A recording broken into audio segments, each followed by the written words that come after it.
Mesdames, Messieurs, merci d'être avec nous dans Débriefing. Débriefing, votre émission. Chaque semaine, nous faisons le tour des questions qui agitent le débat public, des questions qui vous intéressent. Et aujourd'hui, je suis avec Patrick Nawezi, c'est un analyste politique proche de la majorité présidentielle, c'est vrai. Et comme il est du là-bas, on fera un gros plan sur cette province potentiellement la plus riche de la RDC, la plus riche en minerais.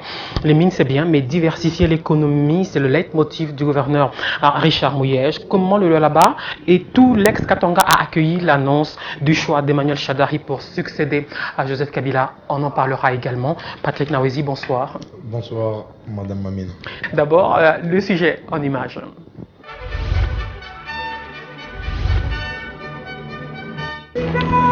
À une trentaine de kilomètres de Kolwezi, loin de Mine, un petit village ne laisse personne indifférent.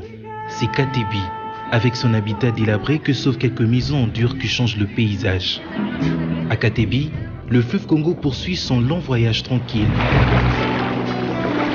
Mais les trop pleins d'eau qui s'échappent d'un barrage construit en amont a créé une espèce de lac transformé en source de revenus pour des ménages grâce à la pêche artisanale, principale activité à cet endroit communément appelé Katebi Beach.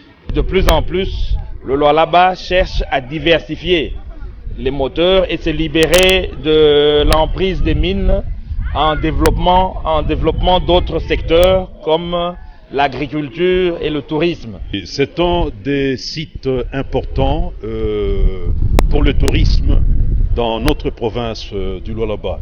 Il y a Katebi et Ouansela sur le même fleuve Congo. Que nous appelons ici au Lualaba. Cet appel semble avoir déjà trouvé un écho favorable auprès du gouvernement provincial du Lualaba qui place les secteurs agricoles et celui de la pêche parmi les priorités pour la relance de l'économie de la province. Nous avons une grosse ambition, la relance du secteur agro-pastoral. On ne peut pas penser à l'agriculture sans passer au bout des dessertes agricoles. Là, nous avons un programme de cantonnage et nous avons eu des contacts avec des structures financières pour qu'ils ouvrent les systèmes de microcrédit. Et là encore, c'est toute une pédagogie pour qu'ils s'habituent à prendre des crédits, mais qu'ils s'habituent aussi à rembourser. C'est une nouvelle culture parce qu'on a tenté de faire les dons, mais c'est sans résultat. On ne développe pas le pays avec les dons. Et les gens, malheureusement, ils sont habitués à prendre et à manger, mais il faut leur apprendre à pêcher en s'appuyant sur les microcrédits. Sous d'autres cieux, les microcrédits ont débouché sur des solutions fortes. Il y a la classe moyenne qui s'est formée, il y a de nouvelles richesses qui se sont créées. Quelques députés nationaux en vacances parlementaires au Lualaba, leur fief électoral, ont effectué une visite sur différents chantiers en rapport avec la modernisation de la ville de Kolwezi. Ces élus du Lualaba, province chère au gouverneur Richard Mouyej Manguez-Mons, ont été conduits dans cette ronde par le ministre provincial de la Santé, Sami Kayombo. Le complexe scolaire Ewabora ex-Athénée de Kolwezi, réfectionné dans ces blocs, avec de nouveaux bâtiments et une piscine moderne, a retenu l'attention des visiteurs, autant que les routes asphaltées et l'hôpital général de référence Mwangeji, dont les travaux de réhabilitation se poursuivent. Ces élus du peuple ont palpé les différentes réalisations accomplies par le gouvernement provincial, une émanation de la décentralisation territoriale. À l'issue de cette tournée, ils ont exprimé leur satisfecit à l'endroit du gouverneur et de son gouvernement pour l'impact social de toutes ces actions. Au total, 10 jeeps des marques Nissan et 10 motos des marques Honda Pempa neuves viennent d'être remises ce mercredi à la police nationale congolaise, commissariat du Lualaba par le gouverneur de province Richard Mouyej Manguez-Mons au commissaire divisionnaire adjoint de la police du Lualaba. Richard Mouyej Manguez-Mons, un bon père de famille, recommande une bonne utilisation de ces charrois automobiles pour que ces derniers servent à la mobilité des éléments de la police pour la sécurisation de personnes et leurs biens. Suivant ces charrois automobiles, le responsable de la police du Lualaba met en exergue la générosité dont fait montre le gouverneur Richard Mouyej Manguez-Mons, sans oublier des efforts inlassables fournis quotidiennement par les gouverneurs solutions. Voici un exemple probant du concept « Gouverner, c'est prévoir ». Ambiance conviviale autour de ces tables, la soirée est historique pour les communautés de base de l'espace katangais.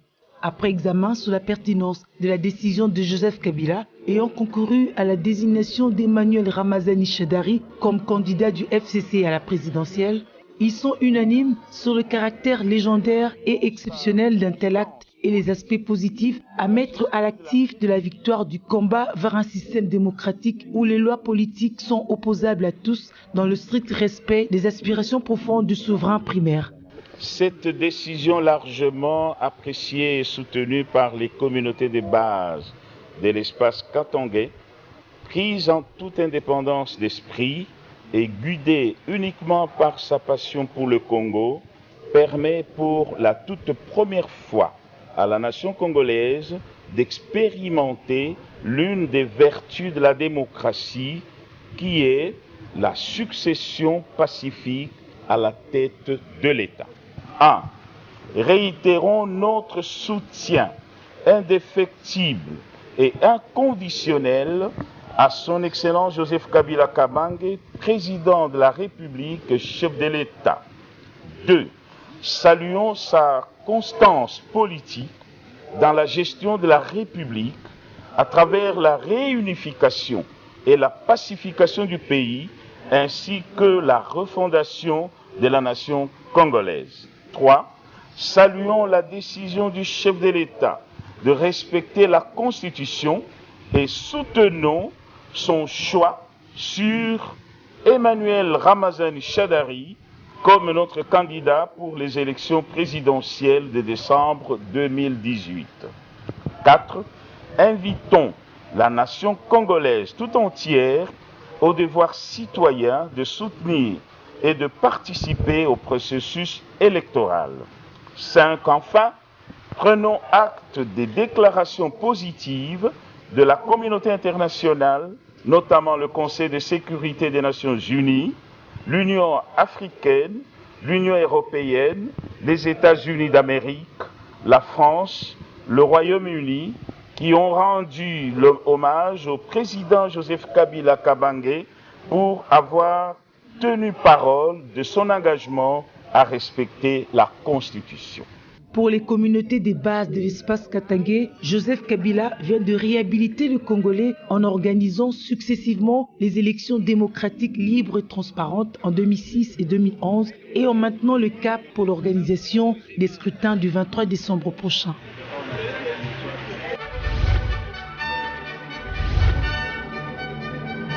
Première question, il semble que le grand Katanga boude Emmanuel Ramazani Shadari. Bon, merci beaucoup, Madame Mamina. Heureusement, vous dites qu'il semble. En fait, le Grand Katanga aujourd'hui est constitué de 4 provinces. C'est-à-dire la province du Haut-Katanga, la province du Haut-Lomami, la province du Tanganyika et celle du Lualaba. Et en son sein regorge plusieurs tribus. Bon, je ne sais pas par quel mécanisme on peut dire que le Grand Katanga boude Emmanuel Shadari. Et dans le Grand Katanga, comme dans toutes les provinces, il y a des gens qui sont... Il y a ceux de la majorité et ceux de l'opposition, y compris ceux de la société civile. Et aujourd'hui, il y a des assemblées provinciales, parce que la Constitution dit que c'est lorsqu'il y aura l'installation de nouvelles assemblées, que c'est dans ces assemblées où les rôles, où les députés, leurs mandats prendront fin.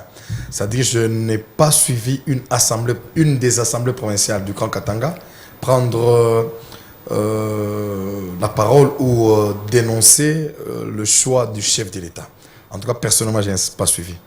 Ce ne sont pas les canaux officiels ou les milieux officiels qui le disent tout haut, mais dans l'opinion, des vidéos, des voices, où les gens disent, qui vont jusqu'à dire qu'ils ne seront pas prêts, à voter pour Emmanuel Shadari, puisqu'il n'est pas du Katanga. Oui, bien sûr. S'ils sont de l'opposition, ils ne vont pas voter Emmanuel Shadari, peu importe la personne qu'on allait choisir. Pas seulement des opposants. Non, s'il vous plaît, Madame Mamina. Des membres de la majorité aussi. Oui, j'aimerais rappeler, l'histoire est têtue dans ces pays.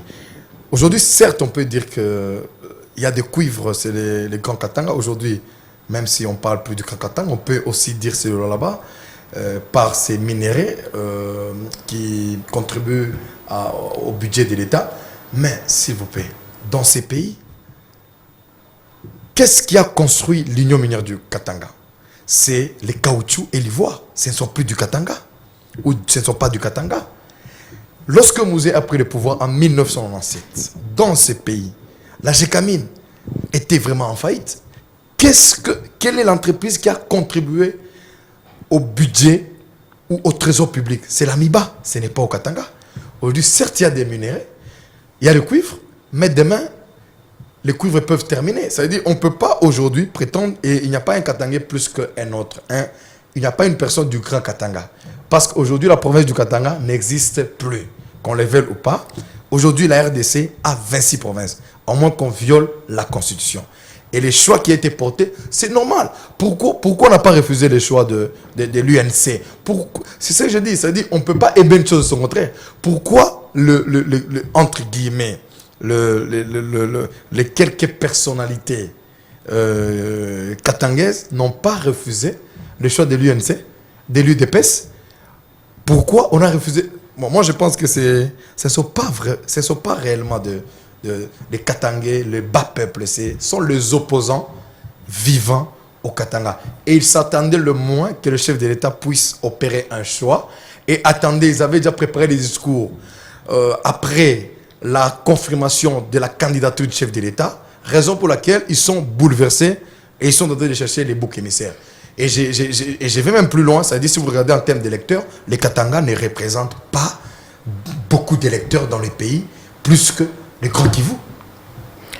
Il ne faut pas se voiler la face. Hein. On a l'impression là qu'on se voile la face et ne pas reconnaître qu'il y a des frustrations tout de même. Hein. C'est ça que j'ai dit. C'est-à-dire, les Congo n'appartiennent pas aux Katangais. Le premier président de notre pays, c'était Kassavoub. Il n'était pas du Katanga. Il était soutenu par toutes les provinces de notre pays. Et quand Mobutu a pris le pouvoir, c'était un Équatorien. Il a été soutenu par toutes les provinces de notre pays. Et Mouzé, quand il a pris le pouvoir, c'est-à-dire le Katanga, Mouzé, un Katangais, il a été soutenu, appuyé par les 10 provinces de notre pays, parce qu'à l'époque, il y avait 11 provinces. Joseph Kabila Kabang a été élu président à la majorité absolue en 2006, soutenu par l'ensemble des Congolais. Joseph Kabila a été élu président à la majorité simple en 2011, soutenu par l'ensemble des Congolais. Et aujourd'hui, si Emmanuel Shadari, demain, il est président, moi je pense que le Congo n'appartient pas au Katangais. Il est normal, en tant qu'intellectuel, et c'est là que nous avons, moi personnellement, en tant qu'analyste politique, j'ai félicité le chef de l'État d'opérer le choix sur Ramazan Shadari. Peu importe le choix du chef de l'État, mais c'est le chef de l'État, l'autorité morale du FCC, l'autorité morale de la majorité, le président du PPRD, qui a opéré le choix, et selon lui, le choix là lui est valable. C'est ce qu'on dit, il y a le pouvoir discrétionnaire de l'autorité morale de la majorité, du président de la République. Et peu importe, même s'il a opéré son choix sur n'importe quelle personnalité de la RDC, mais le chef de l'État, il a analysé, il a réfléchi, selon lui, c'est le meilleur choix. Raison pour laquelle les gens de la majorité peuvent appuyer Emmanuel Shadari, les gens de l'opposition aussi peuvent... et puis, pourquoi refuser? Accepter de ne pas voter, c'est simple, non? Les conservateurs, katangais, qui disent le palais de la nation au Katangais. S'il vous plaît, il ne faut pas jouer avec la population. Qu'est-ce qu'on a fait de Kalemi pendant 8 ans de gestion dans ce pays, lorsqu'il y avait le Grand Katanga? Qu'est-ce qu'on a fait de Kolwezi? Qu'est-ce qu'on a fait de Kamina? Parce qu'on se dit Katangais, Katangais signifie quoi? C'est-à-dire, il ne faut pas qu'on se voile la face. Katangais, c'est Lubumbashi, Kashobwe, Likasi, Puerto, c'est ça le Katanga? On parle de quel Katanga?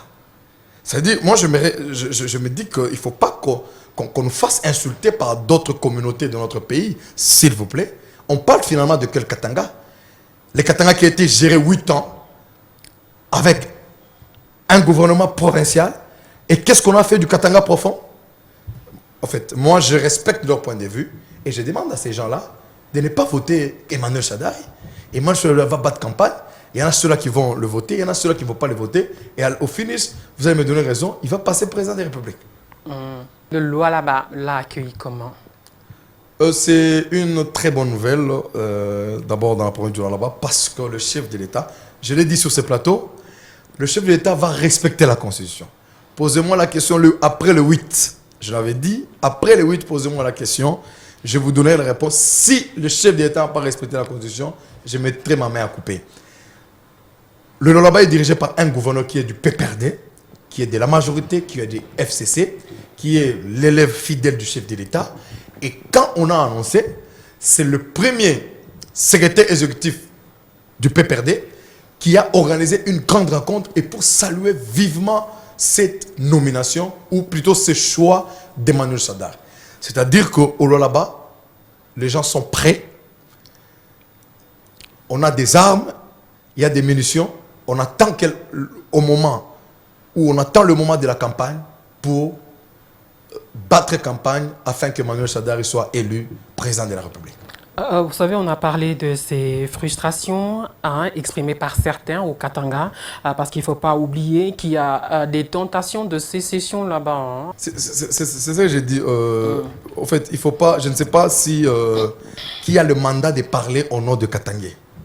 Je vous ai bien dit, je suis politologue de formation intellectuelle. Dans la province du Olomami, il y a une assemblée provinciale. Dans la province du Lualaba, il y a une assemblée provinciale. Dans la province du Tanganyika, il y en a une. Du Haut-Katanga, il y en a une. Quelqu'un ne peut pas aujourd'hui prétendre ne pas aimer un choix du président de la République. Si c'est un cadre du FCC, là, c'est une analyse à faire. Mais le Katanga, c'est le Katanga. Bon, et puis on parle de quel Katanga quand je vous parle. Le Congo a 26 provinces. C'est vrai. Il y a l'esprit du Grand Katanga est là. Si aujourd'hui, il y a 2-3 personnalités dans le Grand Katanga qui refusaient ou qui regrettaient le choix, c'est tout à fait normal. Un parent ou les parents qui ont 6 enfants, avant la mort, papa dit, le jour où je mourrai, le 4e enfant va hériter. C'est tout à fait normal qu'il y ait un des enfants, parmi les 6, qui puisse dire que, en tout cas, papa, je suis contre votre choix. C'est tout à fait normal. Mais les 5 autres ont pour le choix. Ils sont pour le choix. Raison pour laquelle, moi je dis ceci, la majorité des Congolais, ou la majorité des Congolais d'abord qui se regroupent, qui se retrouvent dans le FCC, a accepté le choix d'Emmanuel Shadari. Et il ne reste que certains opposants aujourd'hui commencent à comprendre, à part il y a toujours les opposants têtus qui existent. C'est-à-dire quoi? Aujourd'hui on est en train de... C'est ce que je dis. Ils s'attendaient le moins, les gens là. Ce sont les gens qui veulent amener le désordre. Ils s'attendaient que le chef de l'État puisse dire que moi, Joseph Kabila Kabange, je vais me représenter. C'est-à-dire qu'ils s'attendaient à ça. Malheureusement, ils sont confus. Ils sont en train de chercher des boucs émissaires. Mais le train est déjà sur les rails. Nous allons vers les élections. Et après les élections, c'est en ce moment-là que vous allez dire que le Grand Katanga, voici les résultats du Grand Katanga. Le Grand Katanga est contre Emmanuel Shadari. C'est après les élections. Et vous serez surpris. Heureusement, ce ne sont pas tous les Katangais. 2-3 personnalités, vous êtes contre le choix du président de la République. Pourquoi? Parce qu'il n'a pas pris votre frère. Bon, moi je... Nous sommes dans... C'est absurde parce que c'est tribal. C'est ce que j'ai dit. Emmanuel Shadari, le chef d'État, a opéré un choix sur un politologue. Dites-moi quelle est la meilleure science de diriger un État dans ce monde, à part les sciences politiques. Je ne dis pas que je suis politologue. Les sciences politiques, c'est une science de la gestion de la société. Et le chef de l'État a porté son choix sur quelqu'un. Et au lieu de dire même que non, nous sommes contre Emmanuel Shadari parce qu'il n'est pas intelligent, parce qu'il n'a pas étudié, vous dites que nous sommes contre Emmanuel Shadari parce qu'il n'est pas katangais. Je pense ceci. Heureusement, je le dis, ce sont 2, 3, 4 personnalités katangaises qui peuvent même pas réunir 100, 200 personnes qui le disent sur les réseaux sociaux. Sinon, ils feraient une grande conférence, une assemblée générale, et à l'issue de laquelle faire une déclaration pareille. Ce sont les gens sur les réseaux sociaux. Bon, j'espère que ce sont les comptes des vrais Katangais, parce qu'aujourd'hui, n'importe qui peut créer un compte et peut écrire. Mais au moins, comme ils sont de l'opposition, je prends bonne note et j'ai dit ceci, non seulement les Katangais, tout le monde aujourd'hui dans l'opposition ne s'attendait pas à ce choix. Avant de parler des réalisations du gouverneur Mouyej Lualaba, c'était l'autre thématique de cette émission, on va prendre l'autre candidat déclaré à la présidentielle, mais qui est absent du pays, Moïse Katumbi. Ses pairs de l'opposition se sont réunis pour réclamer encore et encore son retour au nom de la décrispation consacrée dans l'accord de la Saint-Sylvestre. S'il vous plaît, madame, d'abord, on parle d'abord de Congolais. On a déjà clôturé les dépôts de candidatures. Alors, il ne faut pas dire les candidats à la présidentielle. C'est-à-dire qu'il y aura même des candidats à la présidentielle en 2019, en 2020 pour les élections 2018. On a déjà clôturé les dépôts de candidatures. On a déjà clôturé. Et on ne va pas parler des gens qui n'ont pas postulé. On parle de candidats qui ont postulé. La CENI a sa liste des gens qui ont postulé. Bientôt là, il y aura la liste provisoire. Après la liste provisoire, il y aura la liste définitive. Il veut venir déposer sa S'il vous plaît, candidature. s'il vous plaît, c'est ça que j'ai dit. Mais Ça puisqu'il est sous le il faut coup pas- de poursuites judiciaires, il ne s'est pas rentré au pays. S'il vous plaît, il ne faut pas dire on a suivi tous le protocole du gouvernement. On n'a jamais interdit quelqu'un de venir au pays. Il ne faut pas qu'on puisse se tromper. Il ne faut pas qu'on trompe aussi la population. Qu'est-ce qui s'est passé dernièrement S'il vous plaît, à la madame, frontière zambienne madame, quand il a cherché à revenir? madame, C'était du bluff madame, ou pas? madame, il y a des compagnies internationales. Je vais rentrer au pays, on me refuse d'entrer avec ma compagnie, je paye le billet, qu'on me refuse de me vendre des billets pour Kenya Airways, pour Ethiopians, qu'on me refuse on ne peut pas entrer dans ces débats. On a déjà clôturé les dépôts de candidatures. On se concentre. C'est pour ça que je vous dis ceci. L'opposition est en train de chercher les boucs émissaires. L'opposition est en train de tâtonner, est en train de chercher des arguments pour montrer la population. Et puis à la fin, l'opposition va dire non, de toute façon, on est contre même la CNI. La CNI est corrompue. C'est ça. On l'a vécu dans ces pays en 2006. L'UDPS demande de remplacer son représentant à la CENI. S'il vous plaît, on a vécu en 2006. On l'a vécu en 2011. En 2006, c'est pour ça que je vous dis ceci. Au lieu que ces gens-là de l'opposition, vous êtes journaliste, il faut conseiller aux gens de l'opposition de commencer à battre campagne. Vous avez aujourd'hui ce qui se passe au PPR d'aujourd'hui, vous savez. Les gens sont en train de se préparer pour les élections. Et quand on se prépare pour les élections, et lorsque demain nous allons gagner ces élections, vous allez dire la tricherie. Chaque candidat opposant a présenté son projet. Félix Tshisekedi, par exemple. Non, c'est ça que j'ai dit. On ne peut pas préparer les élections un jour avant. Nous, nous, le chef de l'État, a ses élèves dans des provinces. Comme vous avez dit, on va parler de notre province. Et le gouverneur de notre province, il est le représentant du chef de l'État. Il est l'élève fidèle du chef de l'État. Et toutes les actions qu'il est en train de poser, c'est une campagne. Vous attendez les derniers jours pour battre campagne, madame. C'est pour ça, moi, je me résumer en ceci. L'opposition congolaise n'est pas prête pour des élections. L'opposition congolaise est en train de chercher des boucs émissaires, est en train de chercher des bâtons à mettre dans les roues afin qu'il n'y ait plus élection en 2018. Parce que si jamais, effectivement, Moïse Katumbi revenait, imaginons, ça va retarder le processus. Ça va retarder le processus. S'il vous plaît, je dis ceci. Le Katanga était une seule province sur les 11 pendant 8 ans. 8 ans. Et la ville minière, c'est la ville de Kolwezi. Il y avait quoi à Kolwezi? Qu'est-ce qu'on nous a laissé à Kolwezi? Qu'on ne trompe pas la population. Même pas un bureau du gouvernorat. Vous avez vu la mairie de Kolwezi à l'époque et la mairie de Kolwezi actuelle. Il n'y avait pas d'hôpitaux, pas d'école pendant 8 ans, s'il vous plaît. Et le mandat du chef d'État est de 5 ans.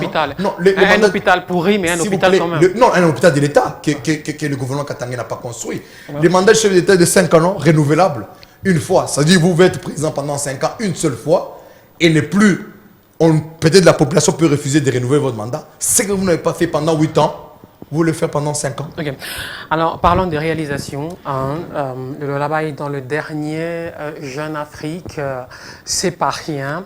Et on y trouve, par exemple, cette remise en état du complexe scolaire Iwabora, ex-Athénée Royal de Kolwezi. C'est un bijou, ça, mais pas encore officiellement inauguré. Oui, merci beaucoup. En fait, les Lualaba, je l'ai dit toujours, les Lualaba a une chance très particulière d'avoir un gouverneur qui jadis a défendu la loi sur le découpage sous l'initiative du chef de l'État. C'est-à-dire quand il gère aujourd'hui, il gère non seulement pour la population du Lualaba, non seulement pour l'intérêt général, non seulement aussi pour le chef de l'État qu'il a mis là-bas, bien sûr, qu'il a choisi comme candidat et été élu à l'Assemblée provinciale, mais aussi en tant que quelqu'un qui a défendu cette loi. Et toutes ces argumentations qu'il évoquait quand jadis c'était ministre de l'Intérieur, maintenant là il est en train de prouver, il est en train de travailler en fonction de toutes ces argumentations. Il vous souviendra qu'il y a beaucoup de gens qui étaient contre le découpage. Et son Excellence, monsieur le gouverneur de la province du Lualaba, jadis ministre de l'Intérieur, il a défendu pour que la loi là passe. Le but c'était de rapprocher les gouvernants aux gouvernés. Et quand il est arrivé à Kolwezi, il a trouvé une contradiction, et réelle, entre les richesses de la province du Lualaba et la pauvreté de la province du Lualaba. Et le problème est complexe. Il fallait commencer par où? Il n'y avait pas de bureau. Même pour le gouverneur. Au moment où les anciens gouverneurs avaient le rôle de préparer les installations pouvant accueillir les nouvelles provinces. Les anciens gouverneurs, il n'y avait même pas de bureau. Il fallait commencer par son petit bureau. Il fallait construire les écoles, les hôpitaux. Il y a beaucoup de choses qui ont été faites. D'abord, pendant une année, en tant que commissaire général, et ensuite pendant une année, en tant que gouverneur de la province.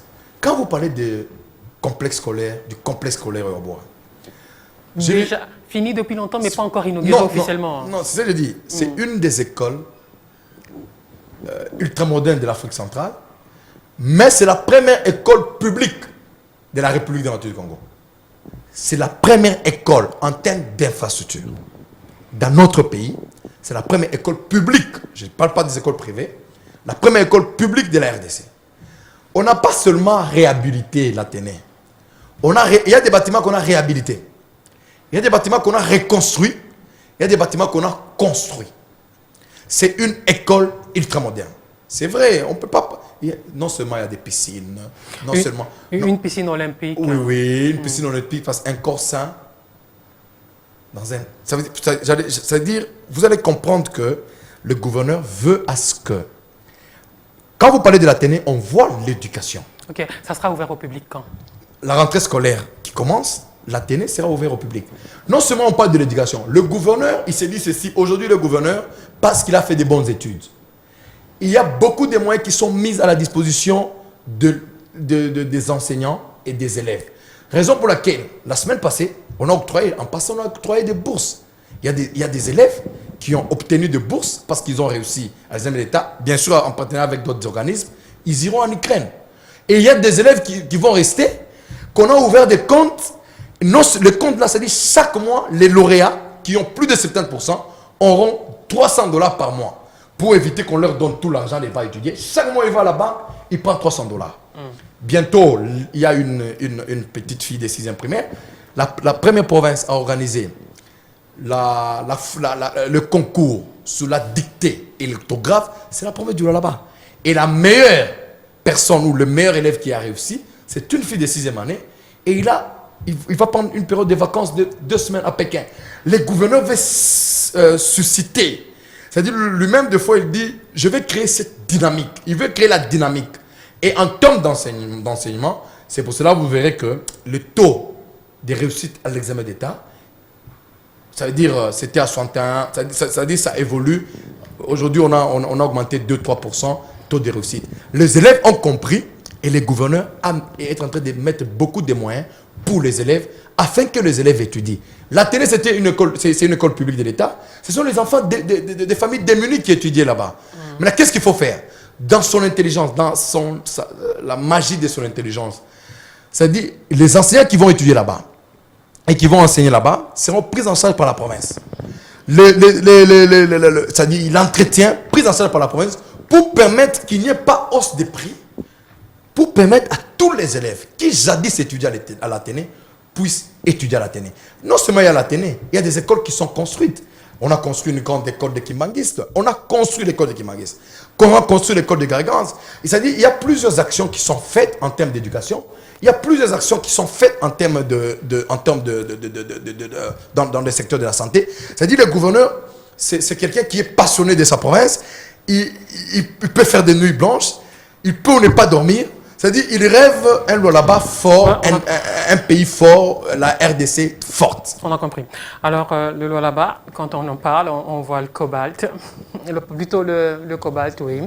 Le cobalt très recherché dans la fabrication des téléphones et des véhicules notamment. Mais ce que voudrait faire le gouverneur, que j'avais interviewé en mois de février, c'était de diversifier l'économie en faisant plutôt des mines, une source des richesses pour les utiliser afin de financer d'autres opportunités comme l'agriculture. À ce stade, qu'est-ce qui est fait par rapport à la sensibilisation de l'agriculture? Parce que les gens se sont rués plutôt vers les mines et ont abandonné les champs.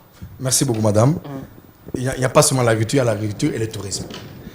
Le tourisme, on va en parler. Oui, concernant l'agriculture, quand le gouverneur de la province est arrivé au pouvoir, qu'est-ce qu'il a fait?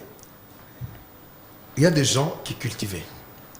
Il y a d'autres personnes qui ne cultivaient pas assez parce qu'ils n'avaient pas de moyens. On a distribué des semences à tous les agriculteurs de la province du Lualaba. Et ça a eu un impact. C'est pour ça que dans la province du Lualaba, le prix de la farine est constant. On a distribué gratuitement la semence.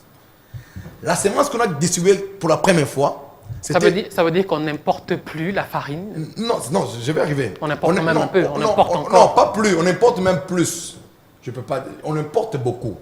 Mais le prix, du fait que nous on fabrique un téléphone, ça c'est un exemple, vous amenez d'autres téléphones, et ça veut dire le prix est constant. Même si aujourd'hui la Zambie disait que nous on ferme, le prix est constant parce qu'il y a assez de farines de la province du Lualaba qui sont consommées par la population de la province du Lualaba. Farine produite au Lualaba. Ou au Lualaba. Par quelle compagnie? Il y a SMCK. Ok, ça dit il y a plusieurs compagnies. Je cite juste une compagnie, SMCK. Non seulement, pour la première fois, on a exporté les semences. Mais vu que c'est quelqu'un qui veut minimiser les dépenses pour le développement, et qu'est-ce qu'il a fait? Il y a eu un champ expérimental. C'est-à-dire, au lieu d'exporter les semences, cette fois-ci, on a nous-mêmes cultivé et on a eu un champ expérimental pour que ces champs-là commencent à ravitailler des semences. Aujourd'hui, il y a un projet qui est à terme sur la culture de manioc. Okay? Vous savez que dans le monde actuel, le monde, à l'allure où vont les choses, demain, on ne va pas manger le pain avec la farine. On va manger le pain avec le manioc. Je vous informe. Et le Lualaba déjà, par les biais... Il y a des études en cours déjà. Non, c'est fin prêt. C'est fin prêt. On a déjà payé même la sémence, les boutures de manioc, c'est fin prêt. Ça dit, ça arrive. Ça dit, aujourd'hui, par ce qu'on a fait dans l'agriculture, on a stabilisé le prix de la farine. Parce que la farine de maïs, c'est la nourriture de base dans la province du Lualaba. Un peu partout au Congo. Non, bon, ailleurs il y a des maniocs, non? J'ai dit un peu partout. Non, j'ai dit, bon, je parle de la province du Lualaba. Et on a stabilisé. C'est pour ça que vous n'entendrez jamais farine 20 000, 21 000, 17 000, 15 000. Non. C'est combien? 14 000, 15 000. Si on va au-delà. Un sac de combien de kilos? 25 kilos. C'est-à-dire le prix normal, c'est 15 000. Le prix normal. Mais les petits commerçants vendent à 17 000. Mais au moins, la constance. Et il n'y aura pas un jour où vous allez vous réveiller dans la province du Lualaba, il manque de la farine. J'anticipe pour le tourisme. C'est-à-dire, le Lualaba a des sites merveilleux, surtout dans les territoires de Boulouboudi. Mais dans la ville de Kolwezi, quand vous allez à Katebi, j'espère que madame vous avez visité Katebi, la route là, on la faisait 5h, 6h. La route là. La route, on ne l'a pas encore asphaltée, mais on l'a déjà aménagée. De la route principale, la route Kolwezi-Lubumbashi, ou la route Kolwezi-Dikassi, jusqu'à Katebi, vous faites 7-8 minutes d'arrivée. À l'époque, on faisait plus de 2 heures du temps. Et parlons des sites touristiques. Il y a les chutes d'eau chatoyantes à Chatuta et Kading, des grottes à Kiantapo et des lacs à Kafakumba et Walesa. Oui. Mais il n'y a pas encore de route pour y arriver. Non, c'est ce que j'ai dit. Katebi, oui, il y a une route pour aller à Katebi. Oui, vous avez raison. C'est en bord de mer. Vous avez raison. Katebi, c'est merveilleux. On a été. Peut-être que s'il y a des images, on peut les passer. C'est merveilleux. Oui, en bord de mer. Non, vous avez raison. Raison pour laquelle le gouverneur de la province, bientôt là, il y aura la conférence minière. J'espère que vous suivez partout. Tous ces gens-là qui utilisent le cobalt, on les a invités lors de la conférence minière. Pour qu'ensemble, qu'ils puissent trouver des compromis, des concessions, afin de financer aussi d'autres sites touristiques, afin de financer aussi d'autres champs, afin aussi de financer surtout et aussi les secteurs éducatifs. Pourquoi? Parce que quand on voit les gens, tous ces grands messieurs sur le plan international, ces grandes industries qui utilisent le cobalt, et au retour, qu'est-ce qu'ils donnent aux créateurs artisanaux qui, le cobalt de la RDC, représente 20%. 20% de produits sur l'ensemble des RDC, les produits là, 20% viennent d'où? Viennent des créateurs artisanaux. Mais aujourd'hui, tous ces créateurs là sont encadrés. Et ce sont des idées magiques. C'est pour ça aujourd'hui, depuis que le gouverneur est là, à l'époque, on l'a vécu à Kolwezi. des marches des créateurs, des désordres des créateurs. Depuis que le gouverneur est là, il a instauré un système, non seulement de dialogue, mais aussi d'encadrement. Et d'ici 1 ou 2 mois, tous les créateurs seront, c'est-à-dire, quand les créateurs aussi c'est un être humain, quand sa femme est enceinte, sa femme peut s'accoucher à l'hôpital, l'un des plus beaux hôpitaux. Parce que vous parlez d'hôpital, on a modernisé l'hôpital général de référence de Mwangeji. Ça, c'était il y a une année déjà, je crois. Oui. Non, c'est ce que j'ai dit. Le gouverneur n'est pas de nature... il arrive, il n'y a pas d'hôpitaux publics, il construit son hôpital. Non, on a vécu dans ces pays. Il y a un hôpital de l'État qui, jadis, vous ne pouvez même pas... C'est-à-dire, si vous avez une soeur, vous quittez à Kin ou à Lumbashi, qui est hospitalisée là-bas, vous pouvez même pleurer si vous avez des moyens. Parce que ça sentait même de l'odeur. Mais aujourd'hui, comme vous avez dit, on a modernisé cet hôpital. Et non seulement l'hôpital là peuvent acquérir seulement des cadres, seulement des ministres, mais aussi, c'est là où j'arrivais, les creuseurs artisanaux. Bientôt là, ils seront affiliés à l'hôpital Mwangeji. C'est-à-dire qu'on a créé des coopératives pour permettre, pour permettre aux creuseurs, au lieu de gagner aujourd'hui chaque jour $100, on te dit non, en tout cas on garde pour toi $700, on te donne chaque semaine. Dans 3 mois, ça sera on garde pour toi $1 500, on te donne dans 2 semaines. Et puis plus tard, ça sera on garde pour toi $3 000, on te donne dans 1 mois. C'est-à-dire pour vous dire qu'aujourd'hui, non seulement l'hôpital de Mwangeji, des hôpitaux même à l'intérieur, sur le plan des gouverneurs de la province, a initié une idée magique en invitant des médecins spécialistes. Des médecins ont opéré des gens gratuitement. Gratuitement, ce n'est pas un don du gouverneur, c'est-à-dire le gouverneur provincial. Parce que là-bas, vous ne trouverez jamais, là on écrit don de Mouyej Manguesmans. Non, c'est le gouvernement provincial et par son humilité, il est fait en tant que gouverneur des provinces. On l'a vécu dans ces pays. L'argent de l'État, on dit donne des mamina, mais c'est l'argent de l'État. Mais au là-bas, on a une chance particulière, on ne vit pas ça. Là-bas. Mais on entend aussi souvent des ministres et des gouverneurs dire don du chef de l'État. Hein.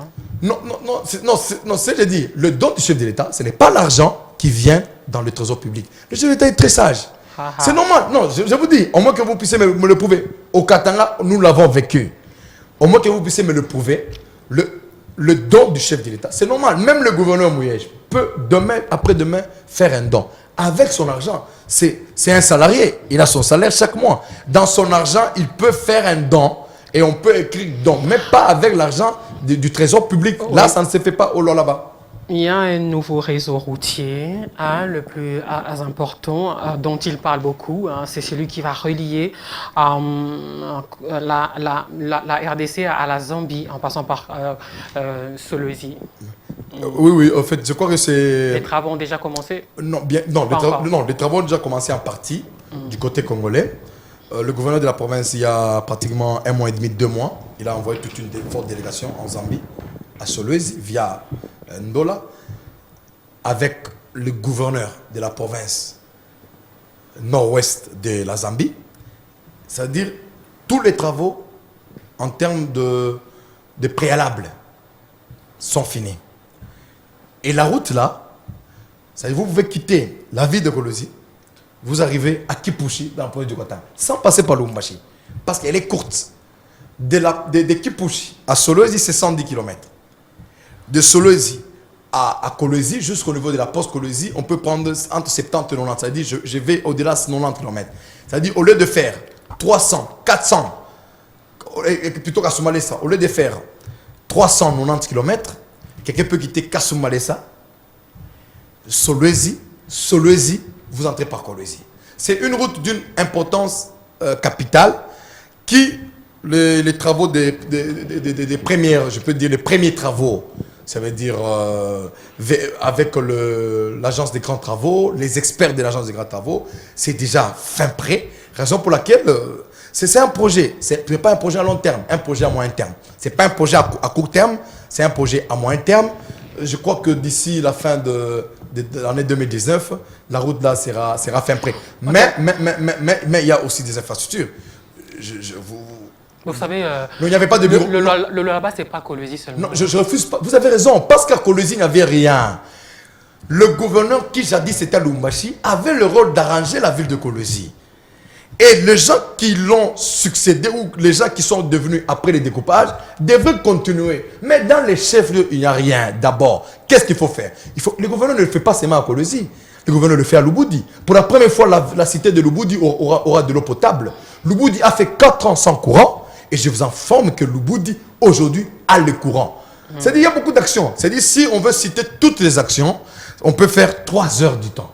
Mais je vous annonce que là où il est, on a réaménagé le gouvernorat. Mais le Lualaba aura son gouvernorat. Et c'est d'ici là qu'il y aura l'inauguration, qu'il y aura la fin des travaux du gouvernorat. Ce n'est pas un projet. Les gouvernorats sont en train déjà, les constructions. Les travaux sont en cours. Les travaux sont. Mais maintenant, après, quand il sera réélu gouverneur en 2000, après les élections, si le FCC. Attention à notre micro. Oui, si le FCC, si le FCC le choisissait comme candidat gouverneur de la province de Lualaba, je crois qu'il va poursuivre un tas de projets. Alors, on va terminer par ces microcrédits accordés à ceux qui veulent faire les champs. C'est par à Freeland First Bank, c'est vrai. L'année dernière, beaucoup ont hésité à y aller. Et cette année, il y a une augmentation d'un peu plus de 100%. Les gens ont pris un peu plus de crédit pour faire l'agriculture. Oui, c'est ça que je dis, ça dépend de la culture. Quand le gouverneur est arrivé, dès le premier jour quand il est arrivé, quand il a vu la population l'accueillir, il a dit ceci: je ne vois pas vous la population. Parce qu'il a dit en swahili que Bantu ni Bamungo. Aujourd'hui, vous pouvez m'accueillir, moi le gouverneur. Demain, quelqu'un d'autre sera gouverneur, vous allez l'accueillir. Mais ce que je vois en vous, les gens exprimer la pauvreté, les gens exprimer manque d'électricité, manque d'eau potable, les gens exprimer pas de route dans la ville de Kolwezi, pas de route asphaltée dans le centre-ville de Kolwezi. Les gens exprimaient tout ça. Et le jour-là, le gouverneur directement, il a dit ceci: il y aura un microcrédit qu'on va mettre à la disposition des gens qui le voudront. Les gens là peuvent prendre de l'argent à la banque et ils peuvent commencer à rembourser petit à petit. Taux d'intérêt 1%. Oui, mais la culture, ça dépendait à l'époque de la culture. Les gens étaient un peu sceptiques, c'est tout à fait normal. Les gens, c'est une nouvelle culture. Aller à la banque prendre l'argent, les gens n'ont jamais vécu ça. Mais aujourd'hui, au moins, sont des avancées significatives et les gens, petit à petit, commencent à comprendre. Non seulement vous aurez les crédits, vous aurez aussi des semences. Tout ça, c'est pour lutter du côté agriculture, qu'il n'y ait plus la famine, du côté de l'éducation, qu'on ait des vrais intellectuels qui vont diriger le pays de demain. Pas les gens qui se disent Katanga dans les camps Katanga, les gens qui comprennent bien les choses. Et vous-même, vous avez pris un crédit? Non, moi je ne suis pas agriculteur, moi je suis enseignant à l'université de Kolwezi, je ne suis pas agriculteur. Moi, ça ne me gênerait pas de prendre un crédit. Hein, non, je ne refuse pas. On n'aura pas 500 000 habitants et 500 000 champs quand même. Qui va payer la maïs à d'autres personnes? C'est pour dire que non, chacun fait son travail. On a terminé une conclusion. Oui, la conclusion, c'est-à-dire que d'abord, je remercie personnellement le chef de l'État d'avoir opéré son choix sur un politologue de formation. Je suis content parce que je suis politologue. C'est quelqu'un qui a fait des bonnes études pendant 5 années à l'université, sciences politiques et administratives, la gestion de la société. On nous apprend comment gérer la société. Et c'est ce que Emmanuel Shadari a appris à l'université. C'est ce que Emmanuel Shadari a appris lors de sa gestion, jusqu'à ce qu'il était ministre de l'Intérieur. Et il a géré même le parti en permanence, en tant que secrétaire permanent. C'est-à-dire, nous remercions le chef d'État. Et nous disons toujours que à toute la population congolaise, d'abord la population du Grand Katanga, moi j'attends, je mets à défi tous les gens qui parlent au nom du Grand Katanga. Si réellement ils sont des Katangais, on peut se voir avec eux. Nous sommes là lors d'une émission pour qu'ils nous prouvent comment ils sont, pourquoi ils sont contre et comment ils sont contre. Et moi je peux argumenter. Et enfin, j'ai dit que le Lualaba a une chance.